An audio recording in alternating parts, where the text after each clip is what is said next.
Hi, this is Gary with MacMost Now. Today, let's put the spotlight on Spotlight. So Spotlight gets a really bad rap. It's an extremely useful tool in Leopard.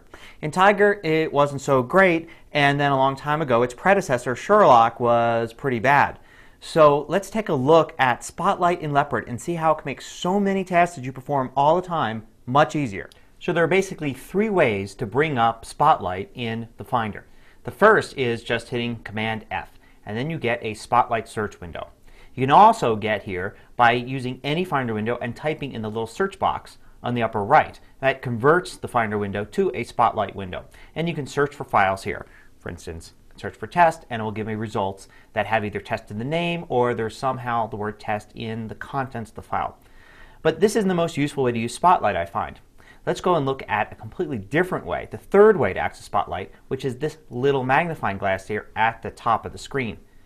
Now you can click on the magnifying glass and you can go ahead and type in the word test, and then you get all sorts of results.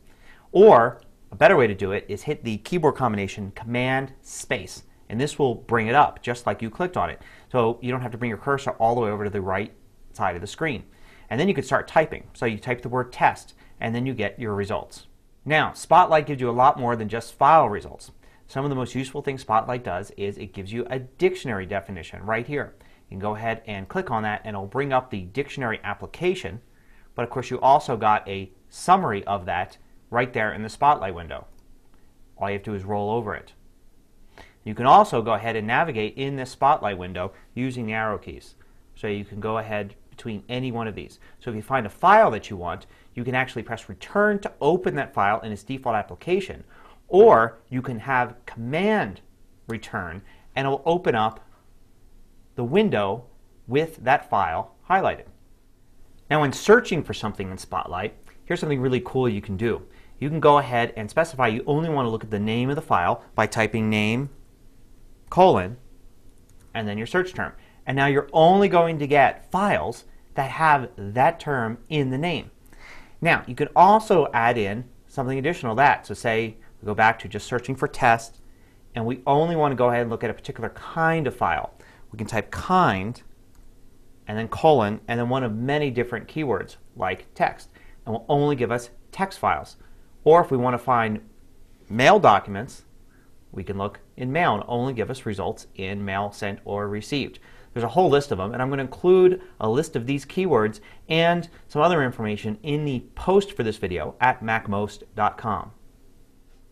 Now you can also use the date functionality. Matter of fact, you can even use the keyword today. So you can find documents that have the word test associated with them that were created or modified today. You can even use created, and you can say type it date. Like that. It will only show files that were created today that have something to do with the word test. One of the other things that you can do is use Boolean searching. In other words, words like and or and not. So for instance, I can go ahead and look for test and microphone. And I come up with a document called another test that I created today that has both those words in it. Now I have to capitalize and you can also use or not to search for things. So like here's a really good example of how to use Spotlight to do something easier than it would using the Finder regularly. Say you want to go ahead and look at a font that you've got in your machine. So usually you have to go and find that font book application, go in there and find that specific font. But you don't have to do that if you just use Spotlight. So you just do Command Space to bring up this menu and you type in the name of the font.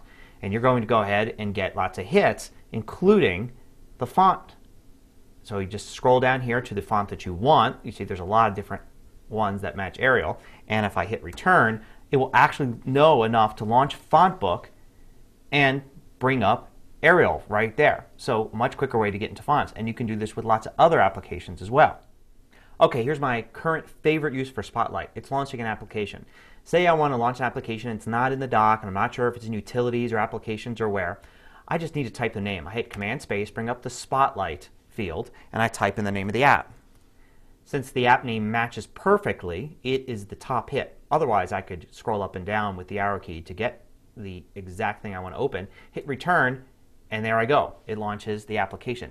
This is a lot faster than finding the app in the Finder. Here's another cool use. You can use Spotlight as a calculator. So instead of launching the calculator desktop app, I can just type something in there and I actually get a little calculator result, 1 plus 1 equals 2. But I can do very complex things, like 5 times 5 plus 6, and I'll calculate that. I can even go ahead and use functions, like the square root of 9, or more complex things, like the cosine of 0.5. You can also make Spotlight more useful to you by tagging your files. So here's how you do that. Here's my Documents folder, and I select a file called Another Test. I do Command-I to get information on that file. And I get my basic information window, which tells me things like the file size and all that. At the top, something called Spotlight comments. I can go ahead and type anything I want in there, like a tag. So I can create something called my tag and just leave it in there.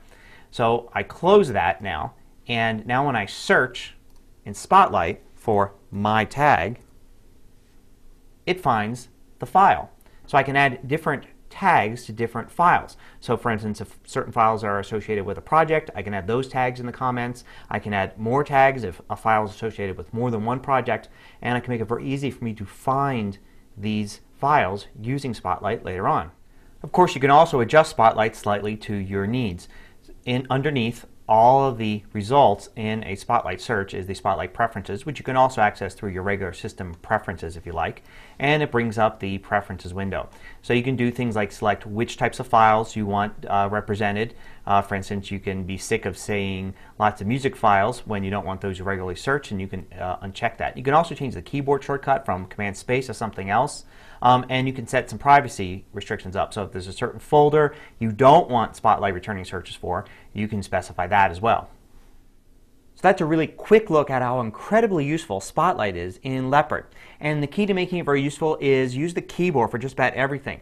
All the stuff I showed you here pretty much can be done with the keyboard. Command Space, you type in something, you up and down with the arrow keys, you hit return, you do Command return. You can do all these things with the keyboard. So if you're really good at using keyboard shortcuts, Spotlight is definitely for you. I'm going to post a list of some of the common little keywords and modifications that you can use in Spotlight to this post at MacMost.com. So if you're not watching this at MacMost.com, you may want to go there and look for episode 147 of MacMost Now. Until next time, this is Gary Rosenzweig.